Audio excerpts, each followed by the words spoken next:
아버지, 분명 돌아가셨잖아요? 어떻게 살아계신 거예요? 재벌 정 회장이 급사했다는 비보에 자식 셋이 장례식장에 모였습니다.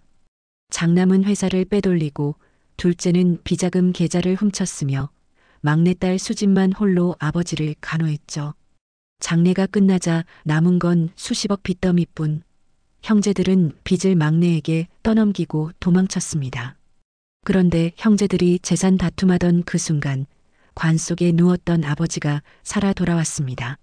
죽음을 위장한 아버지의 숨겨진 계획부터 집 팔아먹고 도박한 장남의 추악한 민낯, 비자금 빼돌린 둘째의 조작 서류, 법정에서 폭로된 형제들의 범죄 증거까지 위장 장례식으로 자식들을 시험한 아버지가 마침내 진짜 상속자를 밝히는 순간 탐욕 가득한 형제들이 무릎 꿇고 빌던 통쾌한 반전이 지금 시작됩니다.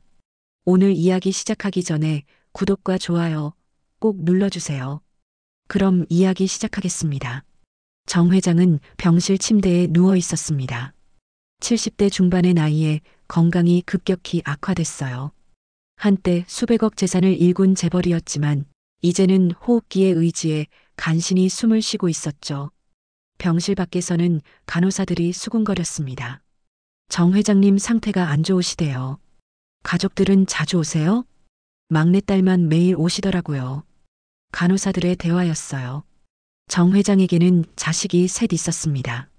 장남 정민수, 둘째 정민호, 막내딸 정수진이었죠. 세 남매는 어릴 적엔 화목했지만 아버지가 재산을 쌓으면서 달라지기 시작했어요.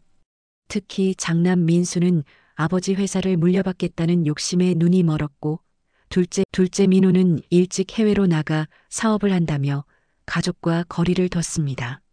막내 수진만이 아버지 곁을 지켰어요. 결혼도 하지 않고 아버지를 간호하는 게 수진의 일상이었죠. 오늘도 수진은 병실에 들어와 아버지 손을 잡았습니다. 아버지, 제가 왔어요. 정 회장은 천천히 눈을 떴어요. 딸의 얼굴을 보자 희미하게 미소 지었습니다. 수진아, 고생이 많구나. 아니에요, 아버지. 당연한 거예요. 수진은 아버지 이마에 땀을 닦아줬어요. 정 회장은 딸을 바라보며 복잡한 표정을 지었습니다. 자식 셋 중 누가 진정으로 자신을 아끼는지 이미 알고 있었거든요. 며칠 뒤 병원 복도에서 장남 민수가 의사와 대화하고 있었습니다. 아버지 상태가 어떻습니까? 많이 안 좋으십니다. 길어야 몇 달. 의사의 말에 민수는 고개를 끄덕였어요. 하지만 그의 눈빛에는 슬픔보다 다른 감정이 어려 있었습니다. 민수는 휴대폰을 꺼내 누군가에게 전화를 걸었어요. 여보, 나야. 아버지 상태가 안 좋대. 이제 곧. 정말. 그럼 회사는?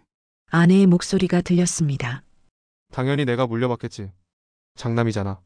민수는 냉소적으로 웃었어요. 아버지의 죽음보다 재산이 먼저였던 겁니다. 전화를 끊고 병실로 들어가자 수진이 아버지를 돌보고 있었어요. 오빠 왔어요? 아버지 상태는? 많이 안 좋으세요. 수진은 눈물을 글썽였습니다. 민수는 아버지를 잠깐 보더니 곧바로 말했어요. 난 회사 일이 있어서 먼저 갈게. 오빠, 조금만 있다가요. 바빠, 나중에 올게. 민수는 서둘러 병실을 나갔습니다. 수진은 한숨을 쉬었어요. 오빠는 늘 이랬습니다. 아버지보다 일이 먼저였죠. 정 회장은 그런 장남의 모습을 보며 눈을 감았습니다. 마음이 아팠지만 놀랍지는 않았어요. 이미 오래전부터 알고 있었으니까요. 둘째 민호는 미국에 있었습니다. 사업을 한다고 나갔지만 사실은 빚을 지고 도망친 거였어요. 아버지가 위독하다는 소식을 들었지만 돌아올 생각을 하지 않았습니다. 오빠, 아버지 많이 안 좋으시대. 수진이 전화로 말했어요. 그래, 알았어. 언제 들어와? 글쎄 일이 바빠서. 민호는 대충 얼버무렸습니다. 오빠, 제발 한 번만 와봐요. 아버지가 보고 싶어 하세요. 나중에 갈게 끊을게. 민호는 전화를 끊었어요. 사실 돈이 없어서 비행기 표도 살 수 없었습니다. 하지만 그보다는 아버지를 볼 면목이 없었어요. 빌린 돈을 갚지 못하고 있었으니까요. 일주일이 지났습니다. 어느 날 새벽 정 회장의 상태가 급격히 악화됐어요. 수진이 급히 병원으로 달려갔습니다. 아버지, 아버지. 하지만 정 회장은 이미 의식이 없었어요. 의료진이 급히 응급처치를 했지만 상황은 나아지지 않았습니다. 보호자분, 각오하셔야 할 것 같습니다. 의사가 조심스럽게 말했어요. 아니에요. 아버지는 괜찮으실 거예요. 수지는 울먹이며 아버지 손을 꼭 잡았습니다. 하지만 정 회장의 호흡은 점점 약해졌어요. 수지는 급히 오빠들에게 연락했습니다. 오빠, 빨리 와요. 아버지가. 민수는 회사에서 전화를 받았어요. 얼굴이 굳어졌습니다. 알았어, 지금 간다. 민수는 서둘러 병원으로 향했습니다. 하지만 그의 머릿속엔 아버지보다 상속 문제가 먼저였어요. 이제 회사는 내 거야. 드디어. 민수는 속으로 그렇게 생각했습니다. 병원에 도착했을 때는 이미 늦었어요. 정 회장은 숨을 거둔 상태였습니다. 수지는 아버지 침대 곁에서 울고 있었어요. 아버지. 아버지. 민수는 아버지를 보며 형식적으로 슬픈 표정을 지었습니다. 하지만 속마음은 달랐죠. 수진아, 그만 울어. 아버지도 편히 가셨을 거야. 오빠, 아버지가. 수지는 오빠 품에 안겨 울었어요. 며칠 뒤 장례식이 열렸습니다. 대형 장례식장에는 많은 사람들이 모였어요. 정 회장의 인맥이 넓었기 때문이었죠. 민수는 상주 자리에 앉아 조문객들을 맞았습니다. 삼가 고인의 명복을 빕니다. 고맙습니다. 민수는 눈물도 없이 기계적으로 인사했어요. 둘째 민호도 급히 미국에서 날아왔습니다. 빚쟁이들을 피해 간신히 비행기표를 구한 거였어요. 장례식장에 도착한 민호는 형과 마주쳤습니다. 형, 오, 왔구나. 아버지는 벌써 돌아가셨어. 민호는 아버지 영정 사진을 봤어요. 복잡한 감정이 밀려왔습니다. 하지만 곧 머릿속은 다른 생각으로 가득 찼죠. 내 몫은 얼마나 될까? 수진만이 진심으로 아버지를 그리워하며 울고 있었습니다. 하지만 오빠들은 이미 다른 생각에 빠져 있었어요.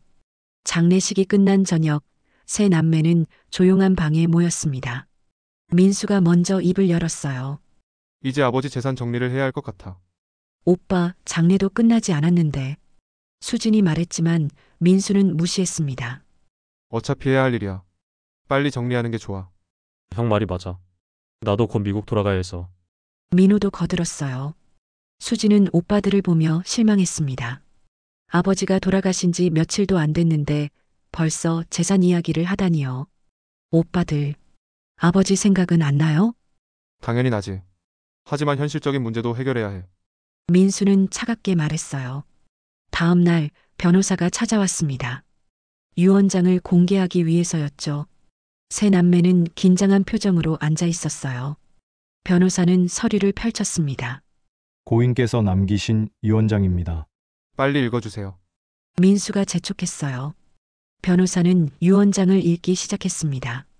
하지만 내용은 세 남매의 예상과 전혀 달랐어요. 회사 지분은 모두 정리하였으며 개인 재산 또한 대부분 처분하였습니다. 뭐라고요? 민수는 벌떡 일어났습니다.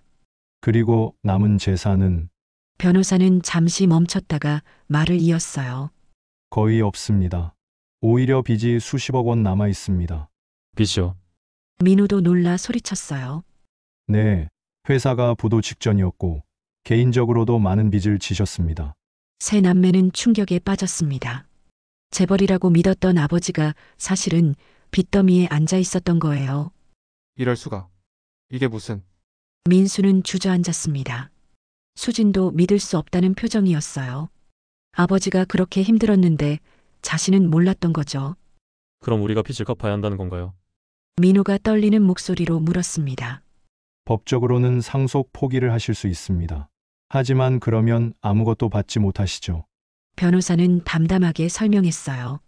민수와 민호는 서로를 쳐다봤습니다. 눈빛에는 당혹감과 배신감이 가득했어요. 형, 이거 뭔가 이상하지 않아? 그러게. 두 사람은 수군거렸습니다. 수지는 그저 멍하니 앉아 있었어요. 아버지를 잃은 슬픔의 빚까지 떠안게 된 현실이 믿기지 않았습니다. 그날 밤 민수는 집으로 돌아가 아내와 이야기했어요. 여보, 아버지 재산이 하나도 없대. 빚만 수십억이야. 뭐? 그럼 우리는? 아내는 경악했습니다. 상속 포기해야겠어.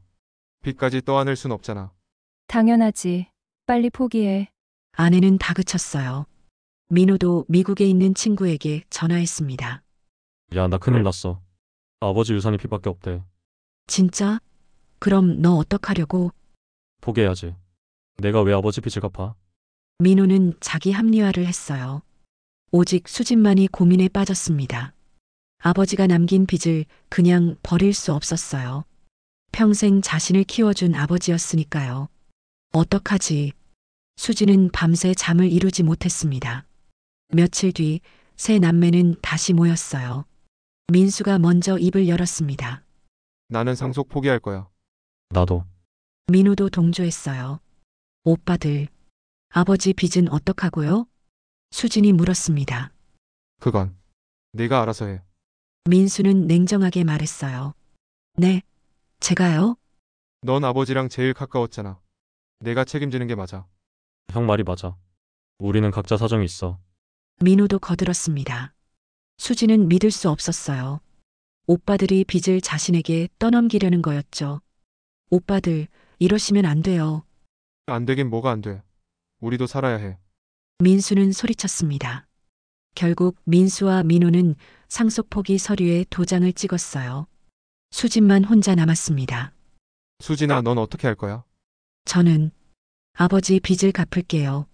수진은 눈물을 흘리며 말했어요. 미쳤구나. 수십억을 어떻게 갚으려고? 민수는 비웃었습니다. 하지만 수진은 결심했어요. 아버지를 위해 끝까지 책임지기로요. 그날 이후 수진의 삶은 완전히 바뀌었습니다. 살던 집도 빚쟁이들에게 빼앗겼어요. 수진은 작은 쪽방을 얻어 홀로 사는 어머니를 모시고 살기 시작했습니다. 수진아, 미안하다. 엄마 때문에. 아니에요, 어머니. 괜찮아요. 수진은 억지로 웃으며 어머니를 위로했어요. 하지만 현실은 가혹했습니다. 수진은 낮에는 식당에서 일하고 밤에는 편의점에서 야간 근무를 했어요. 빚을 갚기 위해서였죠. 민수는 여전히 회사를 운영하며 잘 살고 있었습니다. 아버지 빚과는 무관하게요. 민호도 미국에서 새로운 사업을 시작했어요. 돈을 구해서였죠. 오직 수진만이 아버지의 빚과 어머니를 짊어지고 힘겹게 살아갔습니다. 하지만 수진은 몰랐어요. 이 모든 게 아버지의 계획이었다는 걸요. 정 회장은 죽지 않았습니다. 모든 걸 지켜보고 있었어요. 수진은 새벽 5시에 일어났습니다. 쪽방은 좁고 추웠어요. 겨울 찬바람이 틈새로 들어왔죠. 수진은 이불을 어머니께 더 덮어드리고 조용히 방을 나섰습니다.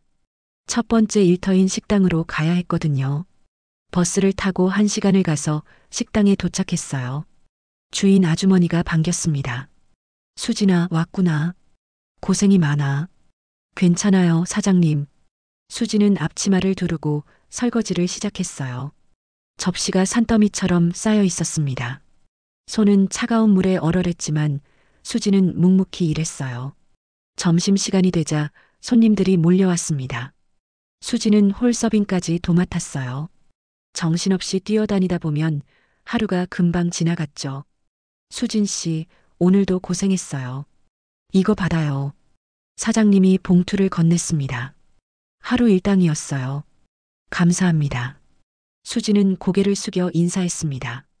저녁 6시, 수진은 두 번째 일터인 편의점으로 향했어요.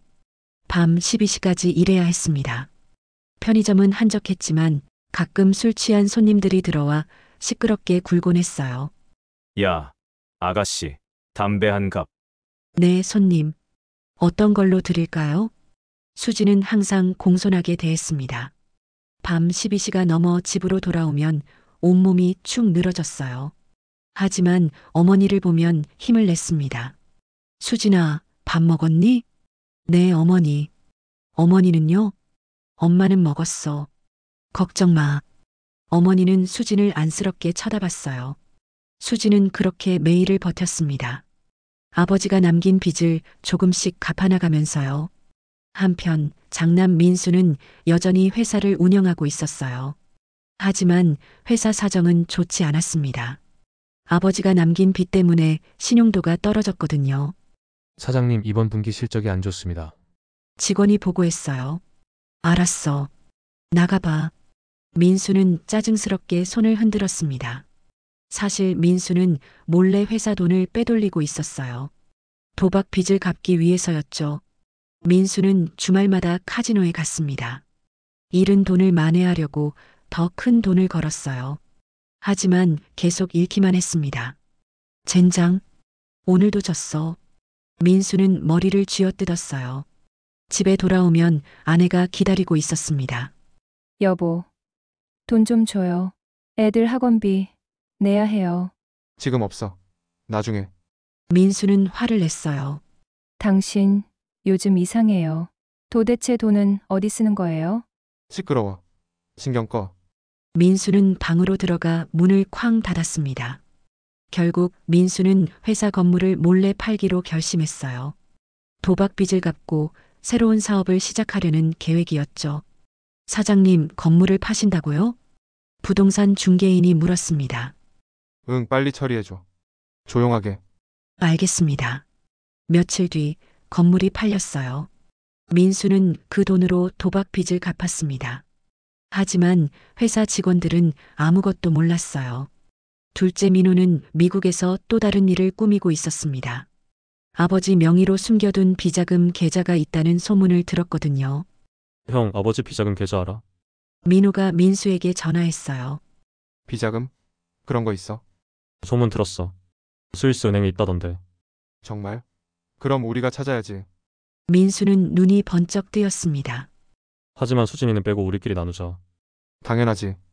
두 형제는 음모를 꾸몄어요. 민호는 몰래 한국에 들어왔습니다. 아버지 서재를 뒤지기 시작했어요. 하지만 집은 이미 다른 사람 손에 넘어간 상태였죠. 안 되겠다. 수진이한테 물어봐야겠어. 민호는 수진에게 연락했습니다. 수진아, 나 민호야. 오빠, 무슨 일이에요? 아버지 서재에 있던 서류들 어디 있어? 그건 제가 챙겨뒀어요. 어디 있는데? 나한테 줄 수 있어? 민호는 다그쳤어요. 왜요? 무슨 일인데요? 그냥 필요한 게 있어서. 빨리 줘. 수진은 의아했지만 오빠 말을 따랐습니다. 며칠 뒤 서류 상자를 민호에게 건넸어요. 고마워, 수진아. 민호는 서류를 받아들고 급히 사라졌습니다. 수진은 뭔가 이상하다고 느꼈지만 확신할 수 없었어요. 민호는 서류를 뒤지며 비자금 계좌를 찾았습니다. 드디어 발견했어요. 스위스 은행 계좌번호였죠. 찾았다. 민호는 환호했습니다. 하지만 계좌에 접근하려면 비밀번호가 필요했어요. 민호는 여러 번호를 시도했지만 실패했습니다. 젠장. 비밀번호가 뭐지? 민호는 고민했어요. 아버지 생일, 어머니 생일, 자신의 생일. 모두 틀렸습니다. 결국 민호는 서류를 조작하기로 결심했어요. 자신이 계좌의 정당한 상속자라는 가짜 증명서를 만들었습니다. 이걸로 은행을 속이면 돼. 민호는 음흉하게 웃었어요. 며칠 뒤 민호는 스위스로 날아갔습니다. 은행에 가서 조작된 서류를 제출했어요. 저는 정 회장의 아들입니다. 아버지가 돌아가셔서 계좌를 정리하러 왔습니다. 서류 확인하겠습니다. 은행 직원이 서류를 검토했어요. 하지만 뭔가 이상함을 느꼈습니다. 잠시만 기다려주세요. 직원은 상사에게 보고했어요. 상사가 나와 민호를 쳐다봤습니다. 손님, 이 서류는 위조된 것 같은데요? 뭐? 무슨 소리예요? 민호는 당황했어요. 법적 절차를 거치지 않은 문서입니다. 경찰에 신고하겠습니다. 잠깐만요. 오해예요. 민호는 황급히 은행을 빠져나왔습니다. 식은땀이 흘렀어요. 망했다. 완전히 망했어. 민호는 호텔방에서 머리를 쥐어뜯었습니다. 한편 수지는 여전히 두 곳에서 일하며 빚을 갚아나가고 있었어요. 하루하루가 힘들었지만 포기하지 않았습니다. 어느 날 식당 사장님이 수진을 불렀어요. 수진아, 너 요즘 너무 무리하는 것 같아. 괜찮아요, 사장님. 아니야. 얼굴이 너무 안 좋아. 쉬엄쉬엄해. 감사합니다. 하지만 저는 괜찮아요. 수지는 억지로 웃었습니다. 하지만 몸은 한계에 다다르고 있었어요. 어느 날 편의점에서 일하다가 갑자기 쓰러졌습니다. 수진 씨 괜찮으세요? 편의점 점장이 황급히 달려왔어요. 수지는 병원에 실려갔습니다. 과로였어요. 환자분 이렇게 무리하시면 안 됩니다. 제대로 쉬셔야 해요. 의사가 경고했습니다. 죄송해요. 하지만 일을 안 할 수가 없어요. 수지는 눈물을 흘렸어요. 병원비도 부담이었습니다. 수지는 퇴원하자마자 다시 일터로 향했어요. 어머니는 딸을 보며 가슴이 아팠습니다. 수진아, 이러다 너 죽겠어. 그만 좀 해. 괜찮아요, 어머니. 수지는 어머니를 안심시켰지만 사실은 한계였어요. 그러던 어느 날 수지는 아버지 서재에서 가져온 물건들을 정리하고 있었습니다. 오래된 책들과 서류들이었어요. 그 중에서 작은 봉투 하나가 떨어졌습니다. 이게 뭐지? 수지는 봉투를 주워 열었어요. 안에는 편지가 들어 있었습니다. 아버지의 필체였죠. 내 사랑하는 딸 수진에게 이 편지를 읽고 있다면 이미 내 장래가 끝났을 것이다. 놀라지 마라. 나는 아직 살아있다. 이 모든 것은 계획된 일이다. 나는 내 자식들을 시험하고 싶었다. 누가 진정으로 가족을 사랑하는지, 누가 오직 돈만 탐하는지 알고 싶었다. 수진아, 너는 끝까지 나를 지켜줬다. 형들은 이미 본색을 드러냈을 것이다. 조금만 더 기다려라. 진실은 곧 밝혀질 것이다. 내가 남긴 것은 돈이 아니라 진짜 상속자가 누구인지 알아보는 시험이었다. 사랑한다, 내 딸. 아버지가. 수지는 편지를 읽고 손이 떨렸습니다. 아버지가 살아계시다고? 믿을 수 없었어요. 하지만 아버지 필체는 분명했습니다. 이게 무슨 일이지? 수지는 혼란스러웠어요. 아버지가 죽음을 위장했다니. 그것도 자식들을 시험하기 위해서라니. 그럼 장례식도 빚도 전부 거짓이었단 말인가? 수지는 복잡한 심정이었습니다. 하지만 편지에는 더 기다리라고 했어요. 수지는 편지를 품에 넣고 침착하게 행동하기로 했습니다. 며칠 뒤 민수에게 이상한 전화가 걸려왔어요. 정민수 씨죠? 네, 누구세요? 저는 아버님의 지인입니다. 만나서 드릴 말씀이 있습니다. 무슨 말씀인데요? 직접 만나서 말씀드리겠습니다. 내일 오후 3시 명동 카페로 오세요. 전화가 끊어졌어요. 민수는 의아했지만 호기심이 생겼습니다. 아버지 지인? 혹시 유산 관련된 건가? 민수는 다음날 약속 장소로 갔어요. 카페에는 정장을 입은 중년 남자가 앉아 있었습니다. 정민수 씨, 네, 저를 찾으셨나요? 앉으세요. 민수는 자리에 앉았어요. 남자는 서류 봉투를 꺼냈습니다. 이게 뭔가요? 아버님께서 남기신 진짜 유언장입니다. 진짜 유언장. 민수는 깜짝 놀랐어요. 네, 이전에 공개된 건 가짜였습니다. 뭐라고요? 민수는 서류를 열어봤습니다. 하지만 내용은 충격적이었어요. 나 정 회장은 내 자식들이 진정으로 가족을 사랑하는지 시험하기 위해 죽음을 위장했다. 회사와 재산은 모두 숨겨두었으며 진짜 상속자는 시험을 통과한 자에게만 주어진다. 이게 민수는 당황했습니다. 그건 제가 말씀드릴 수 없습니다. 하지만 곧 진실이 밝혀질 겁니다. 남자는 일어나 사라졌어요. 민수는 그 자리에 멍하니 앉아 있었습니다. 이럴 수가. 아버지가 우릴 시험했다고? 공포가 엄습했어요. 자신이 한 모든 짓이 들통날 거라는 생각이 들었습니다. 민호에게도 같은 전화가 걸려왔어요. 민호는 미국에서 급히 한국으로 날아왔습니다. 형, 이거 진짜예요? 모르겠어. 하지만 뭔가 이상해. 두 형제는 불안에 떨었습니다. 수진도 같은 남자를 만났어요. 수진 씨, 아버님께서 곧 나타나실 겁니다. 정말요? 아버지가 정말 살아계신 거예요?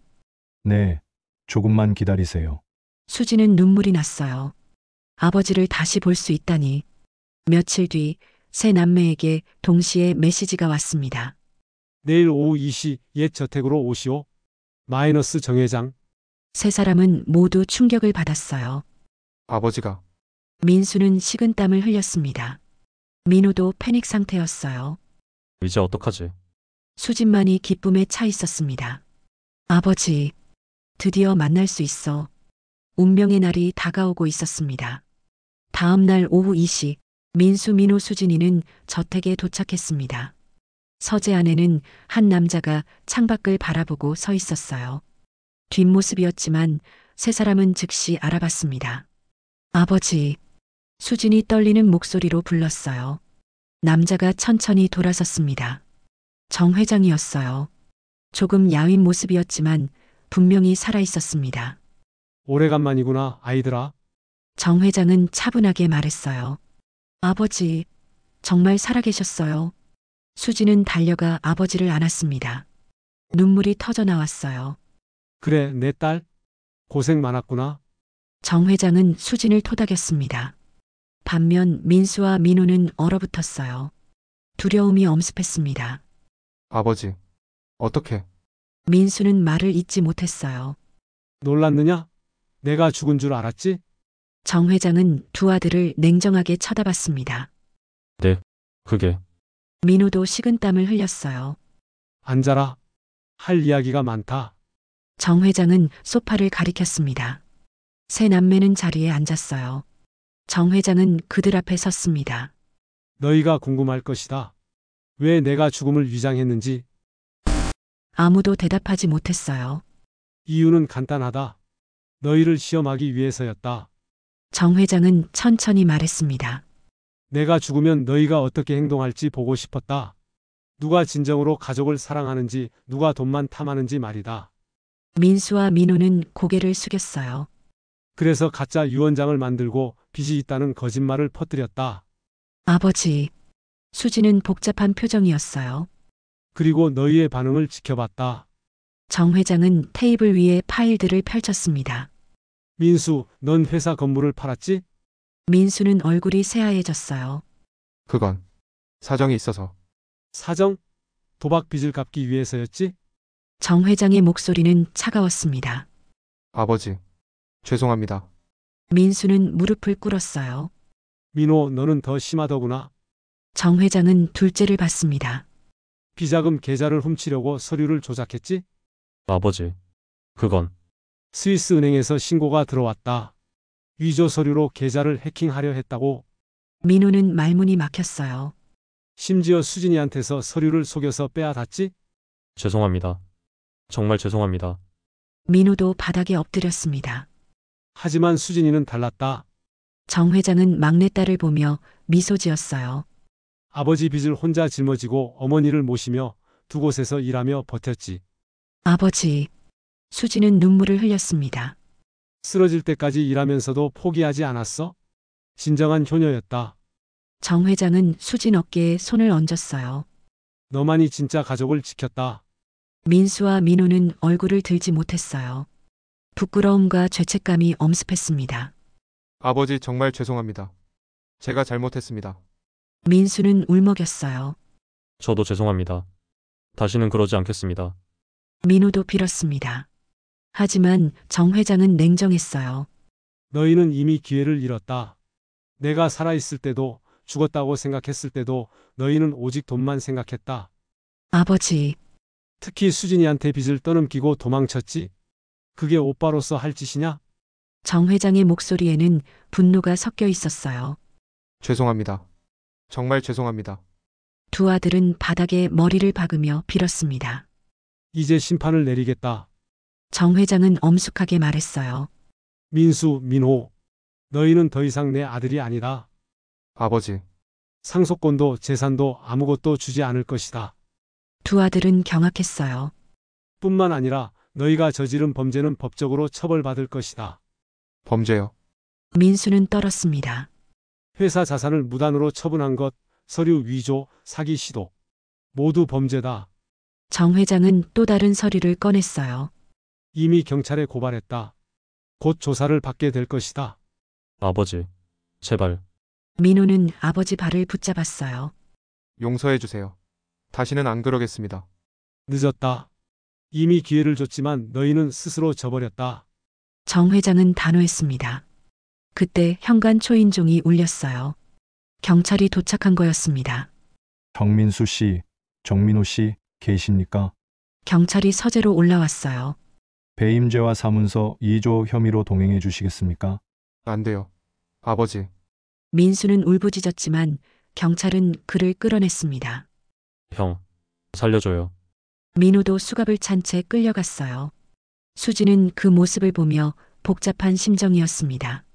오빠들이 잘못한 건 맞지만 그래도 가족이었으니까요. 아버지, 너무 가혹한 거 아니에요? 가혹하다고? 정 회장은 수진을 봤어요. 저들이 너한테 한 짓을 생각해봐라.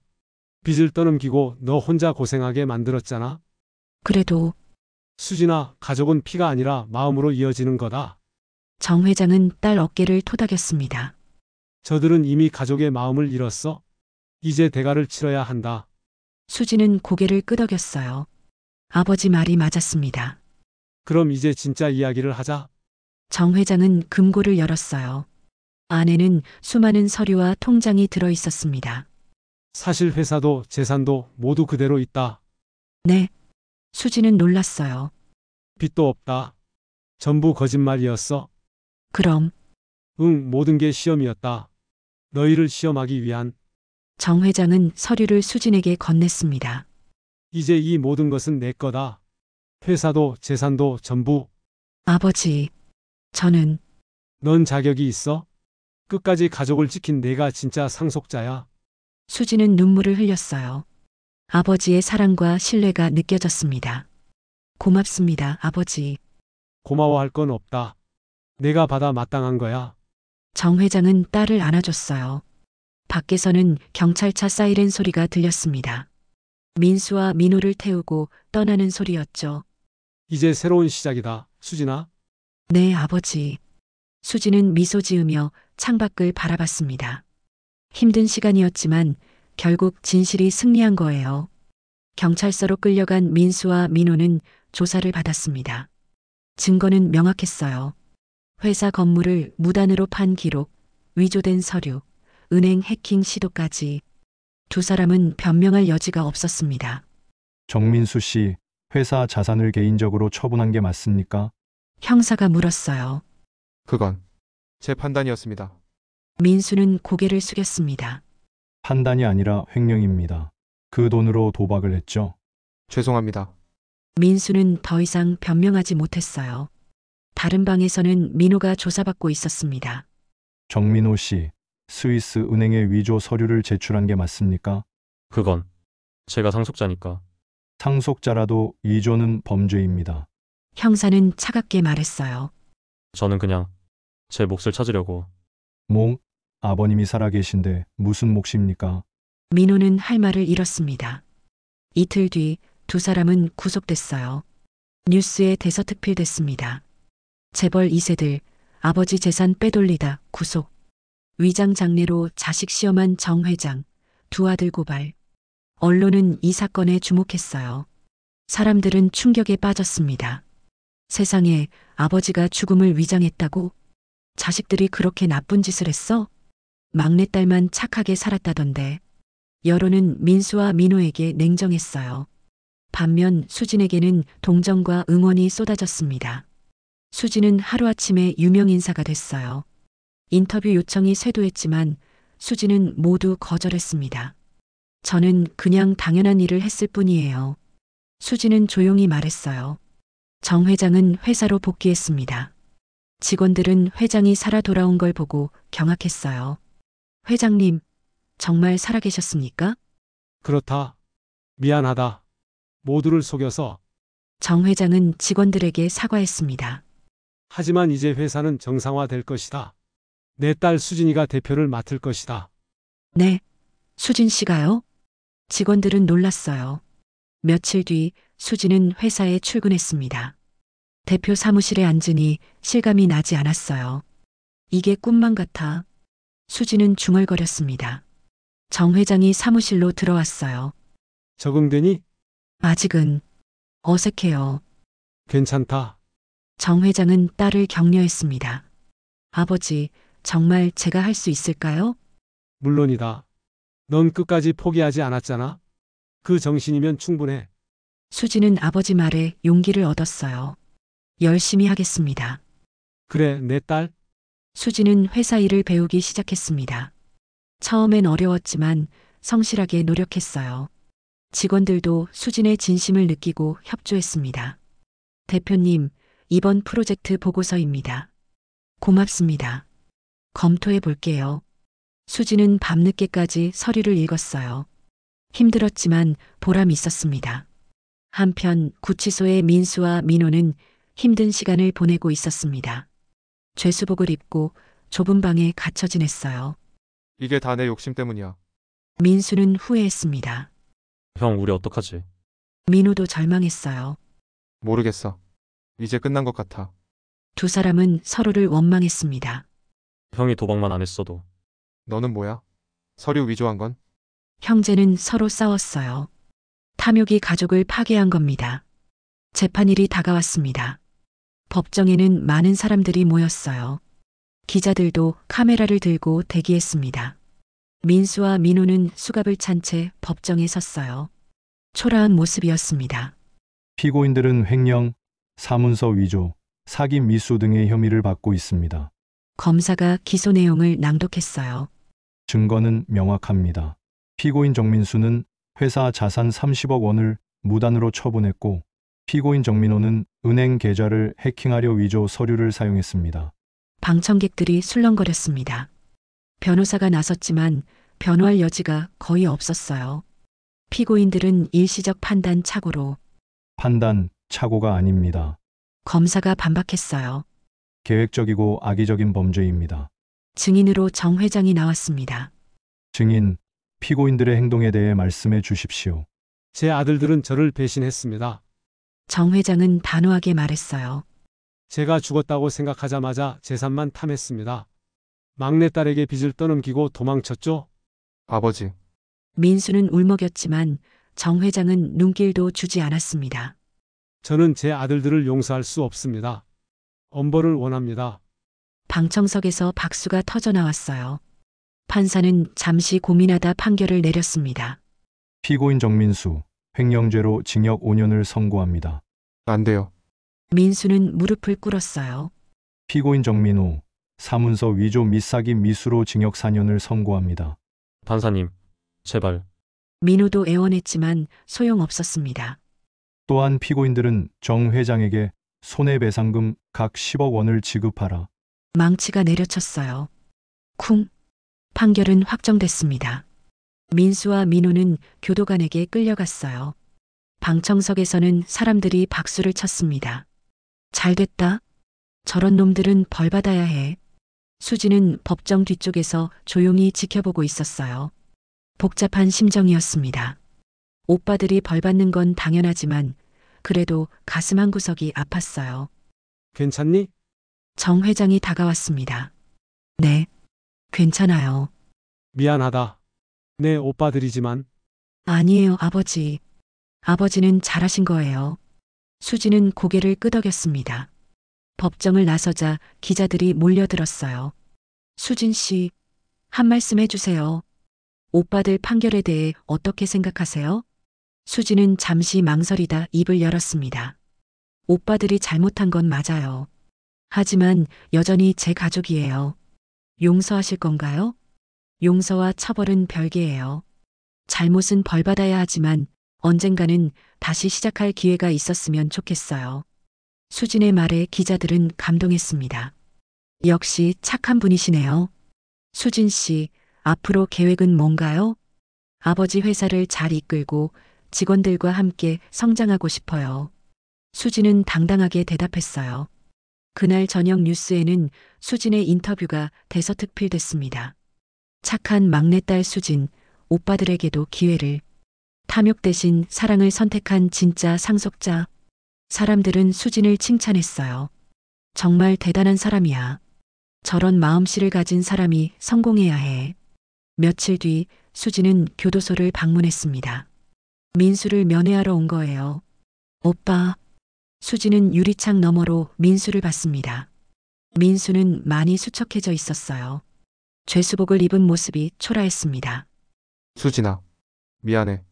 민수는 고개를 숙였어요. 오빠 괜찮아요. 괜찮긴 뭐가 괜찮아. 내가 너한테 한 짓을 생각하면 민수는 눈물을 흘렸습니다. 빚을 떠넘기고 혼자 고생하게 만들고 정말 쓰레기 같은 짓을 했어. 오빠도 힘들었을 거예요. 수지는 오빠를 이해하려 했어요. 아니야, 변명의 여지가 없어. 나는 욕심에 눈이 멀었어. 민수는 자책했습니다. 도박에 빠져서 판단력을 잃었어. 가족보다 돈이 먼저였지. 이제 뉘우치시는 거잖아요. 너무 늦었어. 모든 걸 잃었어. 민수는 고개를 떨궜어요. 오빠, 아직 늦지 않았어요. 수지는 진심으로 말했습니다. 여기서 잘못을 뉘우치고 나중에 다시 시작하세요. 다시 시작. 나 같은 놈이? 오빠도 할 수 있어요. 저는 믿어요. 수진의 말에 민수는 눈물을 흘렸어요. 고맙다. 정말 고맙다. 건강하게 지내세요, 오빠. 수지는 일어섰습니다. 수진아, 민수가 불렀어요. 회사 잘 부탁해. 넌 나보다 훨씬 나은 사람이야. 네, 오빠. 열심히 할게요. 수지는 미소 지으며 교도소를 나왔습니다. 민호도 면회를 왔어요. 역시 수진이었습니다. 수진아. 오빠, 잘 지내요? 응. 그럭저럭. 민호는 부끄러워했어요. 미안해, 수진아. 형처럼 나도 너한테 정말 못된 짓을 했어. 괜찮아요. 괜찮을 리가 없지. 서류를 속여서 빼앗고 혼자 빚을 떠안게 만들고. 민호는 후회했습니다. 나는 정말 나쁜 놈이야. 동생을 이용했어. 오빠도 사정이 있었을 거예요. 사정? 그냥 욕심이었어. 비자금을 혼자 차지하려고 했지. 민호는 솔직하게 말했어요. 이제 모든 걸 잃었어. 당연한 대가야. 오빠, 여기서 잘 지내요. 나중에 나오면 다시 시작할 수 있을 거예요. 수지는 격려했습니다. 정말? 나 같은 놈도? 네, 오빠도 할 수 있어요. 민호는 눈물을 글썽였어요. 고마워, 수진아. 넌 정말 천사야. 아니에요. 그냥 가족이니까요. 수지는 따뜻하게 웃었습니다. 면회를 마치고 나오는 길에 수지는 생각했어요. 오빠들도 언젠가는 변할 수 있을 거야. 수지는 그렇게 믿었습니다. 한편 언론에서는 계속 이 사건을 다뤘어요. 정 회장, 위장 장례로 자식 시험. 탐욕스러운 형제 vs 효녀 막내딸. 진짜 상속자는 누구인가? 사람들은 수진의 이야기에 감동했습니다. 정말 대단한 사람이야. 나 같았으면 오빠들 용서 못했을 텐데. 역시 착한 사람이 복을 받는구나. 수지는 유명해졌지만 여전히 겸손했어요. 회사에서도 직원들과 소통하며 일했습니다. 대표님, 이번 프로젝트 정말 잘 진행되고 있습니다. 다들 덕분이에요. 혼자서는 못했을 거예요. 수지는 항상 직원들에게 감사했습니다. 정 회장은 딸의 모습을 흐뭇하게 지켜봤어요. 역시 내 딸이야. 제대로 고른 거야. 어느 날 정 회장은 수진을 불렀습니다. 수진아, 앉아라. 네, 아버지. 너한테 할 말이 있다. 정 회장은 진지한 표정이었어요. 사실 나도 젊었을 때 욕심이 많았다. 네, 돈을 벌기 위해 가족을 소홀히 했지. 그게 아이들을 망친 거야. 정 회장은 자책했습니다. 민수와 민호가 저렇게 된 건 내 책임도 있어. 아버지, 하지만 너는 달랐어. 넌 돈보다 가족을 선택했지. 정 회장은 딸 손을 잡았어요. 그래서 내가 진짜 상속자야. 재산보다 마음을 물려줄 수 있는. 감사합니다, 아버지. 수지는 눈물을 흘렸습니다. 이제 회사를 내 뜻대로 운영해라. 나는 믿는다. 네, 최선을 다하겠습니다. 수지는 다짐했어요. 그날부터 수지는 더 열심히 일했습니다. 회사를 성장시켰고 직원들의 복지도 개선했어요. 대표님 덕분에 회사가 좋아졌어요. 저도 여러분 덕분이에요. 수지는 항상 겸손했습니다. 시간이 흘렀어요. 민수와 민호는 교도소에서 모범수로 지냈습니다. 수진의 격려 덕분이었어요. 동생한테 부끄럽지 않게 살아야지. 민수는 다짐했습니다. 나도 나중에 나가면 제대로 살아야겠어. 민호도 변하기 시작했어요. 2년이 지났습니다. 민수는 모범수로 형량을 감면받아 출소했어요. 교도소 문을 나서는 민수를 수진이 기다리고 있었습니다. 오빠. 수진아, 민수는 눈물을 흘렸어요. 와줘서 고마워. 당연하죠. 가족이잖아요. 수지는 오빠를 안아줬습니다. 이제 새로 시작하세요. 응. 열심히 살게. 민수는 다짐했어요. 1년 뒤 민호도 출소했습니다. 역시 수진이 기다리고 있었어요. 수진아, 오빠 고생했어요. 고맙다. 민호는 동생을 꼭 안았습니다. 이제 우리 다 같이 잘 살아요. 수진의 말에 민호는 고개를 끄덕였어요. 그래, 다시는 욕심 부리지 않을게. 새 남매는 다시 만났습니다. 이번엔 탐욕이 아닌 진심으로요. 민수가 출소한 지 일주일이 지났습니다. 그는 작은 원룸에서 지내고 있었어요.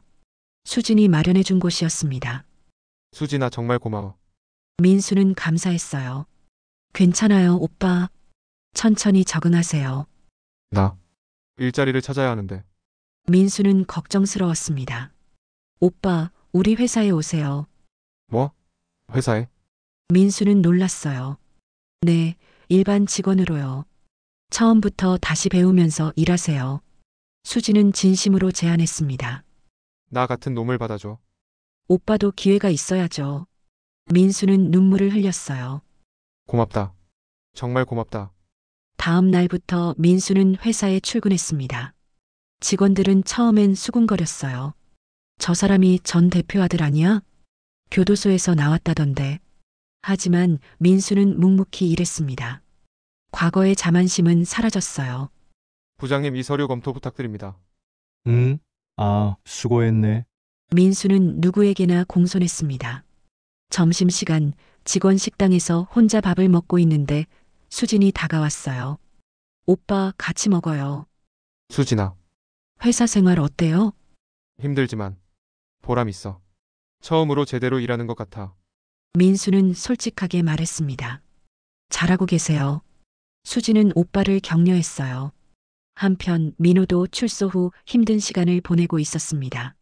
미국에서의 빚이 아직 남아 있었거든요. 수진아, 미안한데. 민호가 전화했어요. 왜 오빠? 나 빚이 좀 있어서 민호는 부끄러워했습니다. 얼마예요? 5천만 원 정도. 알았어요. 제가 갚아줄게요. 뭐? 진짜? 민호는 믿을 수 없었어요. 네, 대신 오빠도 열심히 일하세요. 당연하지. 꼭 갚을게. 민호는 감동했습니다. 그리고 민호에게도 일자리를 제안했습니다. 오빠, 우리 회사 해외 지점에서 일하시는 게 어때요? 해외 지점? 네, 오빠 영어 잘하시잖아요. 미국 지점을 맡아주세요. 민호는 기회에 감사했어요. 고맙다, 수진아. 이번엔 제대로 할게. 믿어요, 오빠. 민호는 미국 지점으로 떠났습니다. 이번엔 도망이 아니라 일하러 가는 거였어요. 시간이 흘렀습니다. 민수는 회사에서 성실하게 일했어요. 동료들도 점점 그를 인정하기 시작했습니다. 민수 씨, 일 정말 잘하시네요. 아니에요. 배울 게 많아요. 민수는 겸손했습니다. 1년 뒤 민수는 과장으로 승진했어요. 실력을 인정받은 겁니다. 오빠, 축하해요. 수진이 축하했어요. 수진아, 다 내 덕분이야. 아니에요. 오빠가 노력한 거예요. 민수는 과거를 완전히 뒤로 했습니다. 도박도 끊고 성실하게 살았어요. 민호도 미국에서 좋은 성과를 냈습니다. 지점 실적이 크게 올랐어요. 수진, 이번 분기 실적 봤어? 민호 오빤 대단한데? 직원이 말했어요. 그러게요. 정말 잘하고 계시네요. 수진은 뿌듯했습니다. 어느 날 정 회장이 수진을 불렀어요. 수진아, 내 오빠들 잘하고 있더라. 네, 아버지. 정말 열심히 하고 있어요. 사람은 변할 수 있구나. 정 회장은 감동했습니다. 내가 포기하지 않아서 가능한 일이야. 아버지께서 기회를 주셨잖아요. 아니야, 내가 준 거지. 정 회장은 딸을 자랑스러워했어요. 2년이 더 흘렀습니다. 회사는 더 성장했고 수지는 훌륭한 경영자가 됐어요. 대표님, 올해 실적이 역대 최고입니다. 다들 수고하셨어요. 수지는 직원들과 기쁨을 나눴습니다. 민수도 이제 이사가 됐어요. 과거의 잘못을 완전히 씻어낸 겁니다. 수진아, 나 이사 됐어. 와, 축하해요, 오빠. 다 내 덕분이야. 네가 없었으면 나는 끝이었어. 민수는 진심으로 감사했습니다. 민호는 미국 지점장이 됐어요. 미국 시장을 성공적으로 개척한 겁니다. 수진 나 지점장 됐어. 정말요? 축하해요, 오빠. 고마워. 이제 빚도 다 갚고 제대로 살 수 있게 됐어. 민호는 행복했어요. 어느 추석날 세 남매는 정 회장 집에 모였습니다. 오랜만에 가족이 다 함께한 거였어요. 건배. 네 사람은 잔을 부딪혔습니다. 아버지, 건강하세요. 그래, 고맙다. 정 회장은 흐뭇하게 웃었어요. 민수, 민호, 너희 요즘 잘하고 있더라? 감사합니다, 아버지. 두 아들은 고개를 숙였습니다. 과거는 과거야. 이제 미래를 보자. 네, 아버지. 수진아, 내가 이 가족을 지켜줬다. 고맙다. 정 회장은 딸 손을 잡았어요. 당연한 거예요, 아버지. 아니야, 당연한 게 아니야. 넌 정말 대단한 아이야. 수진은 눈물을 글썽였습니다. 오빠들 고마워요. 수진이 형제들을 봤어요. 뭐가 고마워? 변해줘서요. 열심히 살아줘서요. 우리가 고마워해야지. 내가 우릴 포기하지 않아서. 민수는 동생을 안아줬어요. 맞아. 수진이 내가 없었으면 우린 끝이었어. 민호도 동의했습니다. 네 사람은 서로를 껴안았어요. 따뜻한 가족의 순간이었습니다.